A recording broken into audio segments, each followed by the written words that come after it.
2, 1. Excuse me, you read like oh. Oh my God, what's going? I was gonna wait till like after 1. I didn't know. Excuse me, I didn't want to seem rude or nothing. But you said like 3, 2, 1. Then I thought it was gonna be clear. Man, this is the like first 3, 2, episode 1. on the podcast. Man. We already messing up, man. Well, I'm just saying you should have said like on 1 or after 1. You was like 3, 2, 1. I thought you was gonna wait till you wiped your lip, like all that shiny stuff off your mouth. But you know what though? Recording. I don't know. Mm-hmm. We ready though? We on? Yeah, we on. Okay. All right. So today we have the first episode of the Life of Meech podcast. Hope everybody's doing well. First of all, that's number 1. And number 2, before we even get started with this video, make sure you go ahead and leave a like, share this video because you know it's gonna be lit, and subscribe to the channel. And it's a lot more to come with the podcast. Like I said, this is the first episode, so we're gonna have a lot more of these. We're gonna have a lot more skits. We're gonna have a lot more challenges. We got a lot of stuff exciting. That's exciting. I can't even talk. That's exciting coming up this year. But let's get to that intro. Go subscribe. Go subscribe to the Life of Meech.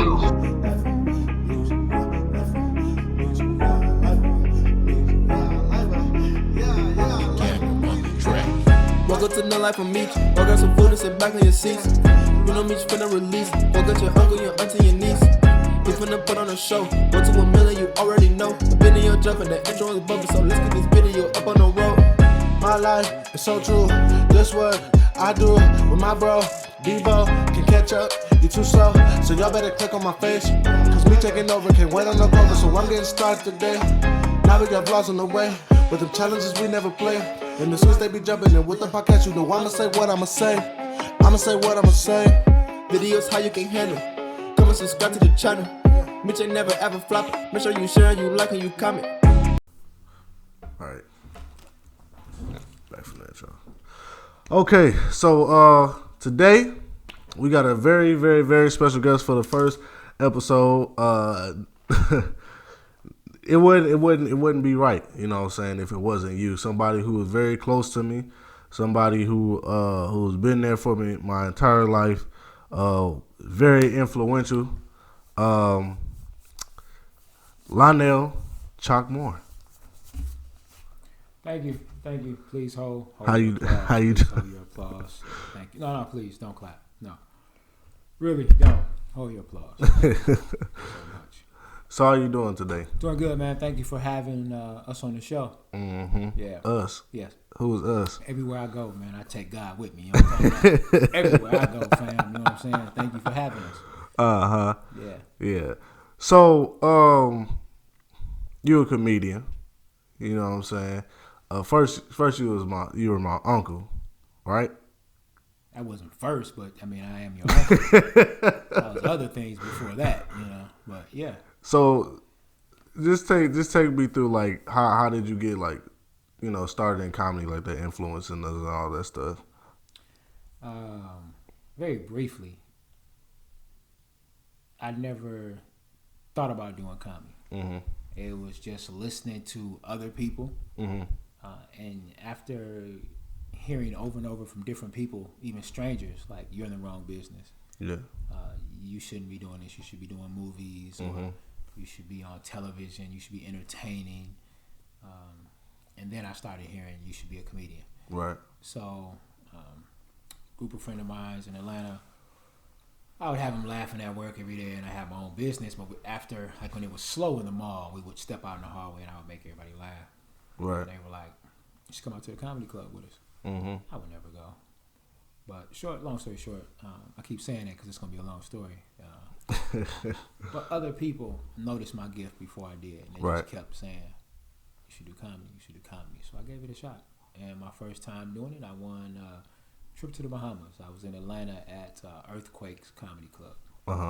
Yeah. It was like how many comedians did you have to beat out?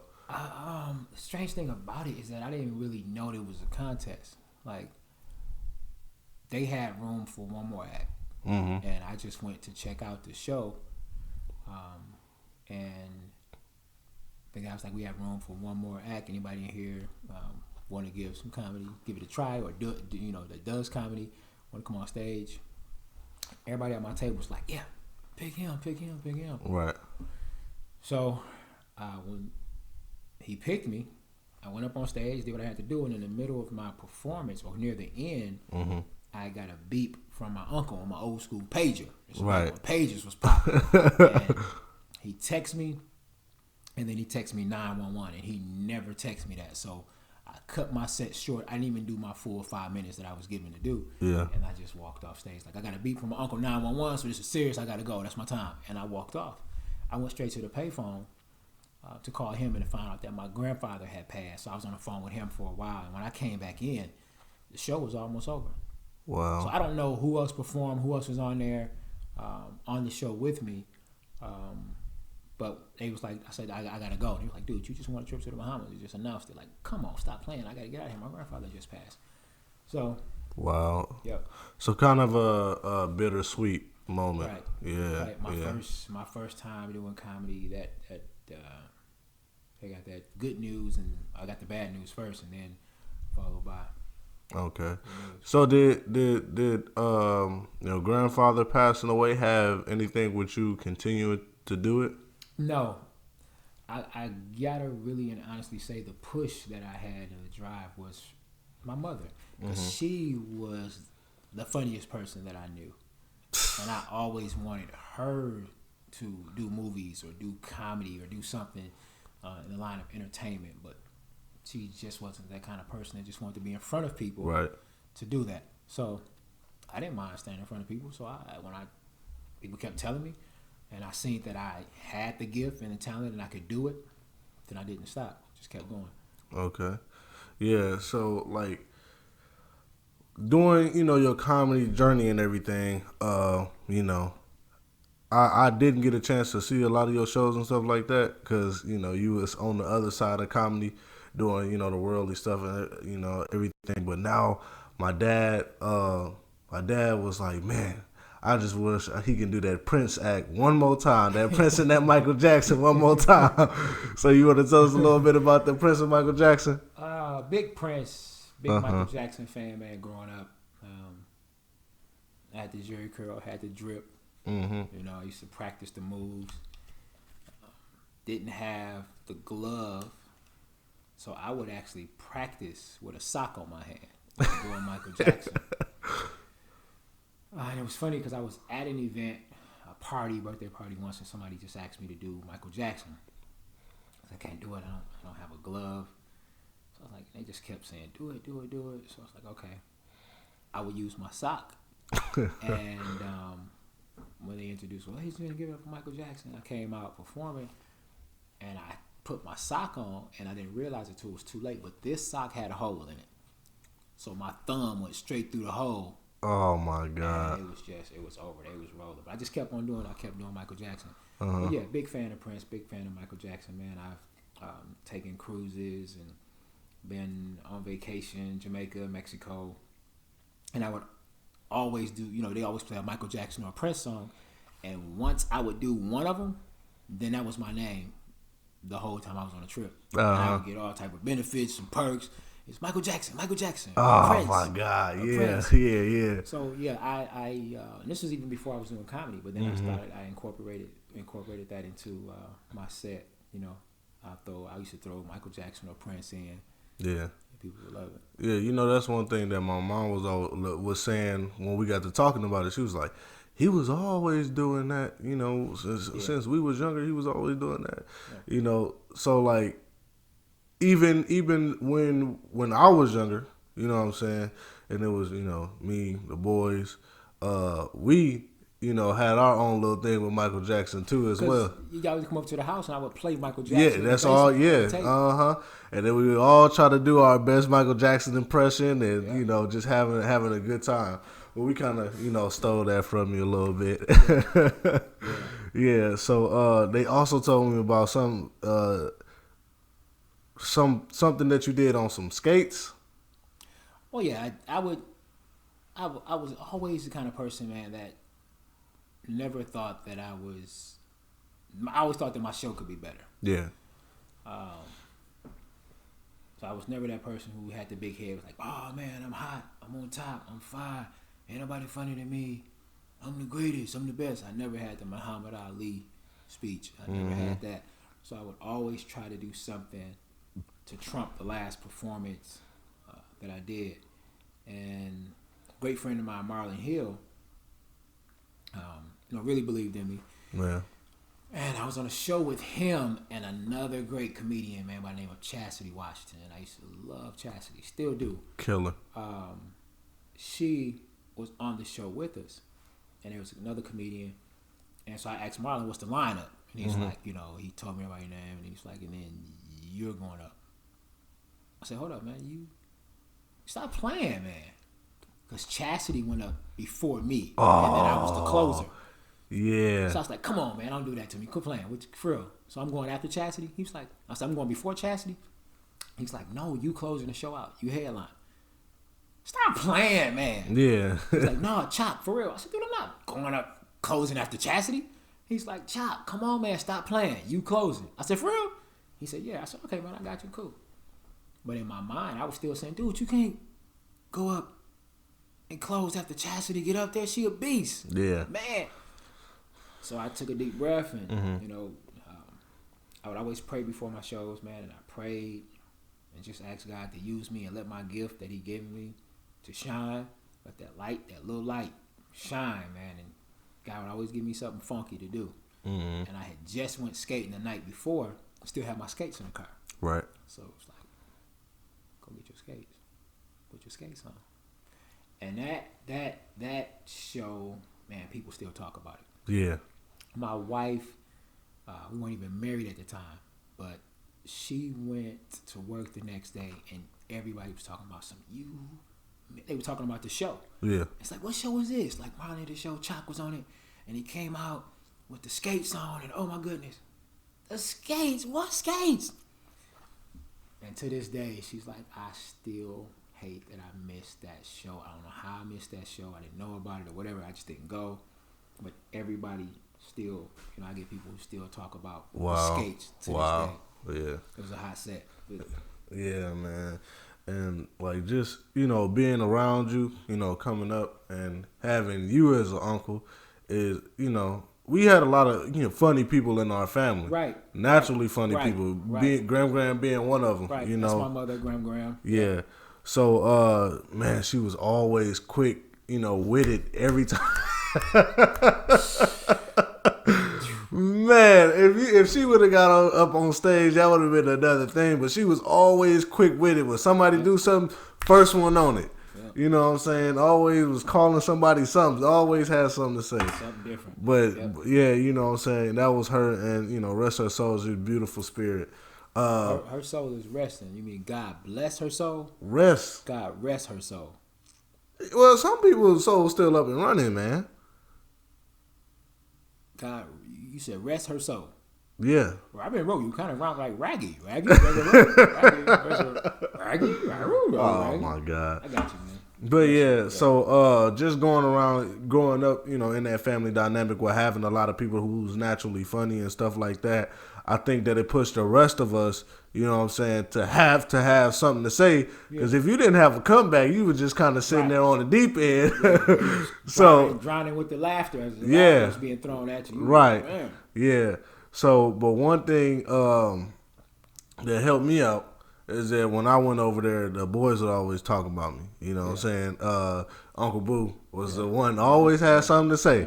So, you know what I'm saying? I was still myself. I'm like, all right, just wait. At first, I started telling Graham. Right, they talking about me. They said my little head lopsided and lumpy. But it is, baby. But it is. Oh, I was mad. But then I started to go home and practice. If you say this is what I'm going to say. You know what I'm saying? Right. So, but I think we had a lot of fun, coming up and just, being around her and being around you and just all being around each other, having a lot of laughter. That's one thing I can say, honestly. Like, every time we get together. Oh, it's a lot of laughter. Man. It's a lot of laughter. Man, always. One thing that I regret, though, with a lot of our people is that we don't notice the gifts and talents that our kids have, and if we do, we do not try to help them perfect them. Right. Or we don't try to help them grow into that gift or talent. We already have our mindset of what we want them to be. Right. Oh, little Johnny gonna be a football player. Look at them shoulders. Ooh, yeah. So I think if you see that a child is good in something, whether it's being flexible and they may want to do gymnastics if they're always tumbling and flipping, then just stand behind them and push them. Regardless of what it is, if they're good at it, it's natural for them to do it. Let's just kind of help them and push them and not really push them, but just motivate them. Because no one wants to feel pushed to do something that they don't really want to do. Even if they like doing it, now you pressing them. Now it's not fun anymore. You take the fun out. Right. So I think that's something that. But if I would have been doing comedy, at an earlier age, then there's no telling where I would be now. But and it's not like at this point in my life, I don't look for the big check. I look for the greater reward, which is someone coming to me and telling me how I helped them out through a situation. Like I brought light to a situation that they had been struggling with. It was a lady who told me, and I was doing comedy in a nightclub called Savoy's on 5th and Locust. Right. And we in a bar, man. And I had my comedy show there, and I'm killing them. I just got finished with my set. She comes to me with her arms stretched out like a zombie. I was like, oh, she almost dead. I'm killing her. Her face still barred up. So I'm thinking she's laughing, but as she got closer, she had tears in her eyes.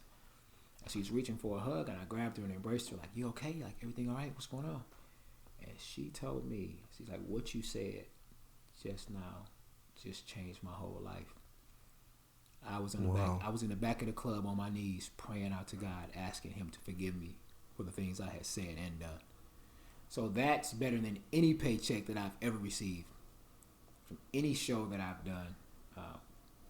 But I get stuff like that where even little kids will come to me and say, going to church is fun. I enjoyed this. I didn't know comedy could be funny and clean.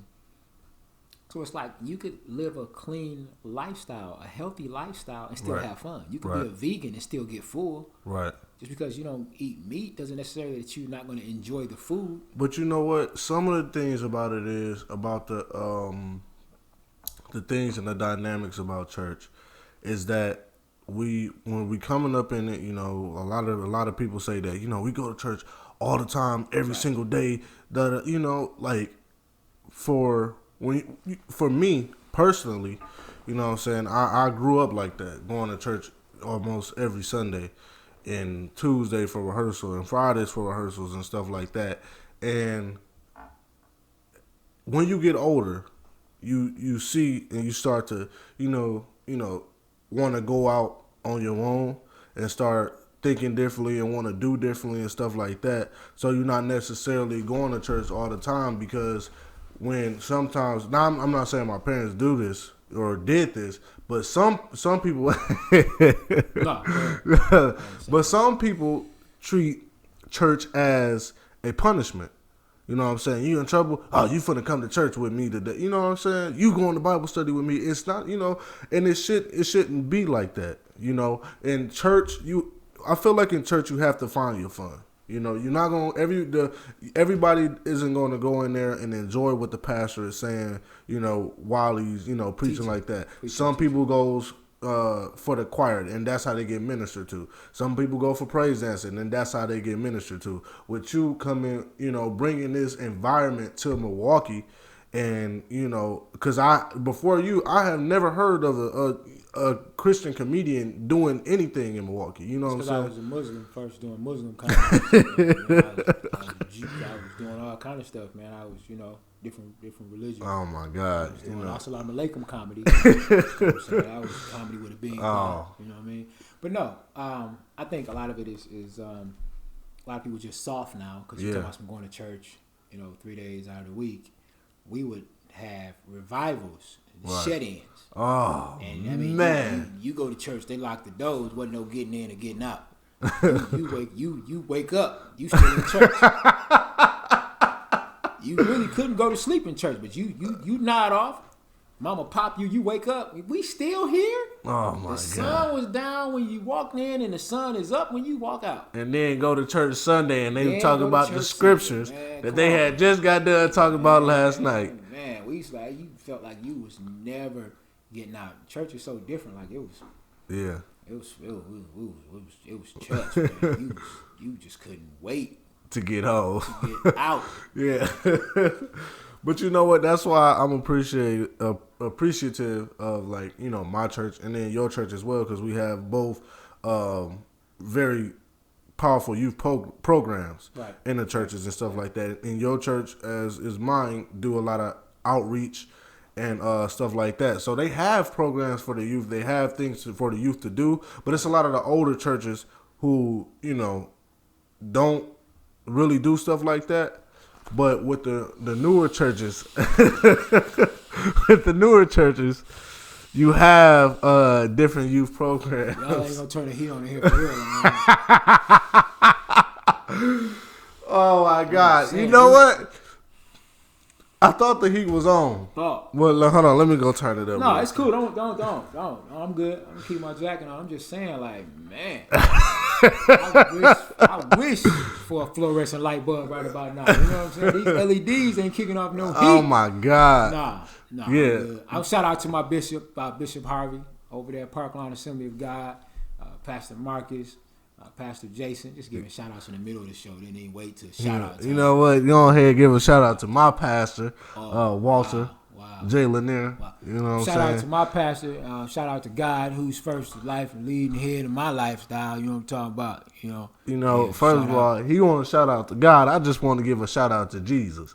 You know what I'm saying? Okay. You know what I'm saying? Jesus is a big part of my life. Matter of fact, throw the Holy Ghost in there too. Shout out the Holy Ghost. Okay, well, you know what I'm saying? Good. Just so we can get all the shouting out now. Yeah. Good. This is a shout out competition. Right. No, this ain't no competition. I mean, that's what it seemed like you. But I had a little bit more shout outs than you, and we want to tally the number on the board though. You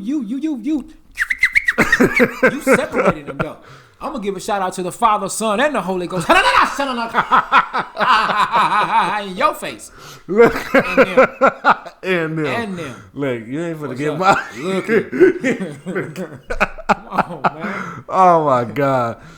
Yeah, but like I said, I think that churches need to involve the youth a lot more and have them to where, you know what I'm saying, they put the word into where they understand it, because growing up as a kid, being like 4 and 5, 8, 7, you know, all them younger years, I'm not trying to go to hear no pastors speak about stuff and that I'm not going through, that I don't understand. I have to have somebody, around, the younger age, somebody who understands me and can put things into terms that I understand, you know what I'm saying, for me to be entertained and being able to relate it to, in school and stuff like that. I think that's the hardest thing about church. And not just that. I think, when you say break it down so that it's something that I can digest and understand. Yeah. It's hard for a child, and you've been trying to correct them coming up in school to talk right, and then they read the Bible and thou beest thou strongest thyself. I'll be there with thee in the midst and the green pastures. What are green pastures? I've never seen a green pasture in my life. I don't even want green eggs and ham. Now you got a green pasture? Oh my God. How you gonna let me beside the still water in the green pasture? Oh my God. Who stole the water? They steal water in the Bible? I was so lost as a child. Jeez. Yeah, just figured it out. And then they wanted to turn around and said, you ain't supposed to steal. You ain't supposed to. But then they go and steal the water. Come on, man. It's confusing. Man, it will mess a child up. It's confusing, man. That's why I said, breaking down in the terms that kids can understand and stuff like that. Right. But, it's beautiful, man, to have, us, and, I appreciate you for a lot, everything that you've done for me in my life, you know what I'm saying? Especially the milk on the pizza, man. Well, it's those type of things, man, that you could tell a child and it'll stick with them, but not only in just your average everyday conversation, right, or conversing with them. It's just even through the comedy you're teaching. So there was a field trip that he went on, so you gotta understand what's happening. But he went on a field trip, and I went with him. I was a chaperone, and we went to Pizza Hut, and they were making their own personal pan pizzas, and they let them put whatever they wanted to on the pizza.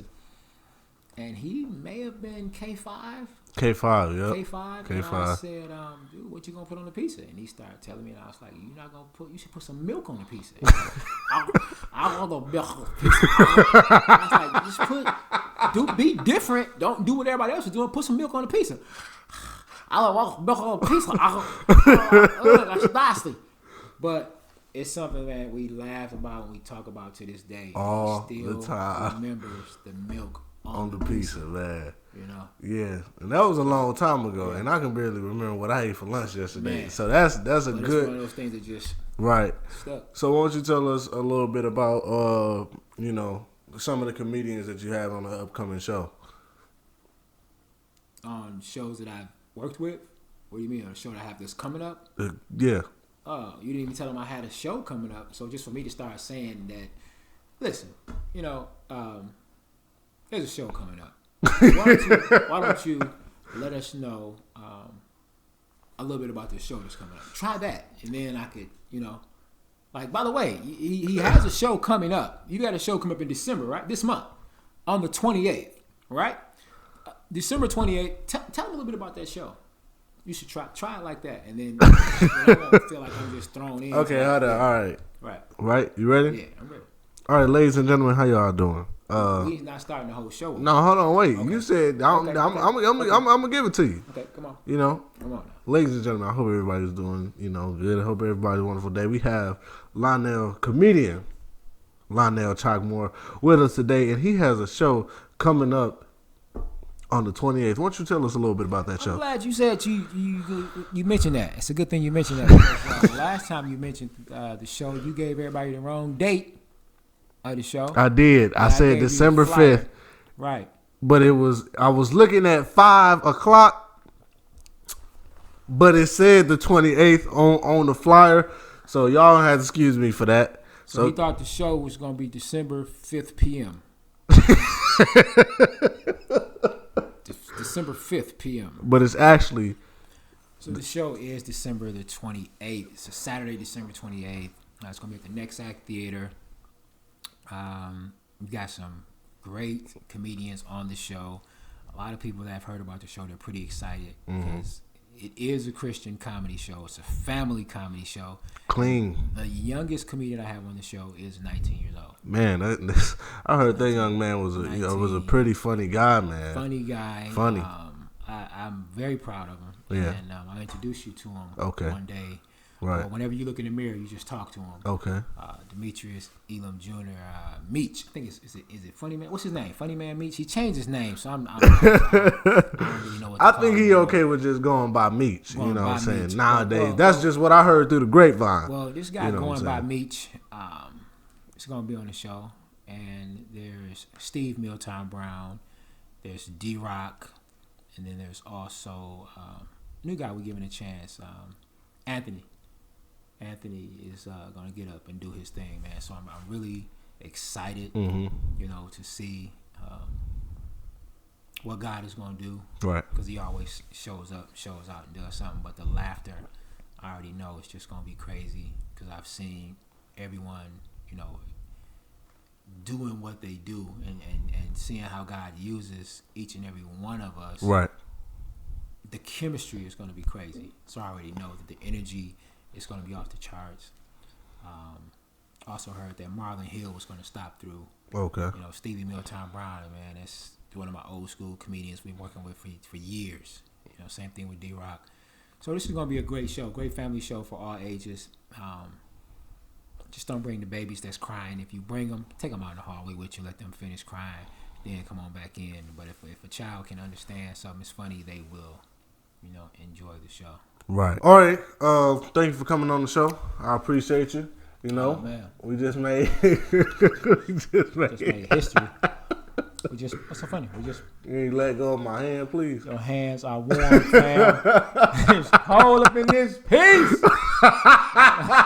Ain't funny or nothing, but my hands cold, bro. Oh my goodness. Your hands warm. I appreciate you, man. We just made history. The first episode of the Life of Meech podcast, man. I couldn't have did it with nobody else, man. I really do appreciate it, man. Well, let me tell you something, man. I am honored. I'm blessed. I feel blessed just to be on the show and to know that you wanted me to start the show off. Mm-hmm. I feel like I owe you something. I feel like I should be paying you, but I'm not where I want to be financially. I'm not even where I want to be spiritually. God is still working with me. You know what I mean? But if you would accept, you know what I'm saying, a small token, all I have is a quest. Give you my quest card, fam. I know how it go. Oh, $25 is really, I got to give you 50. Yeah. Everything is double. Right. You know what I'm saying? But you know what? Nobody has ever offered me a quest card, man.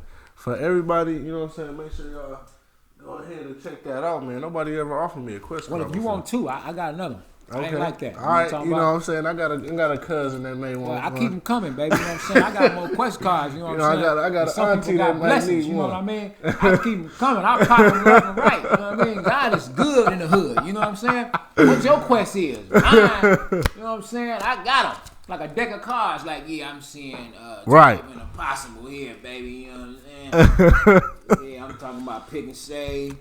The old leaners. The old leaners. Stank leaner. I got you. Run through there. Oh my goodness. Okay, so we're gonna go ahead and end the episode. Make sure y'all go ahead and like the video, share, and subscribe to the channel. You know what I'm saying? Make sure y'all be at the show. Yeah. December 28th, Next Act Theater. Show starts at 5 o'clock. Come going early, down. round 3 for vending, man. We're going to have food and everything. It won't be free food, but we will have food, free napkins and straws. And check me out on Facebook, comedian Lionel Moore. Check out my website, thechalkshow.com. That is CHOC show.com. The Chalk Show. Oh, Love yeah. you, man. Yep, love you too. So I'll be seeing you guys for the next episode of the Life of Meech podcast. Hope y'all having a wonderful day. Peace.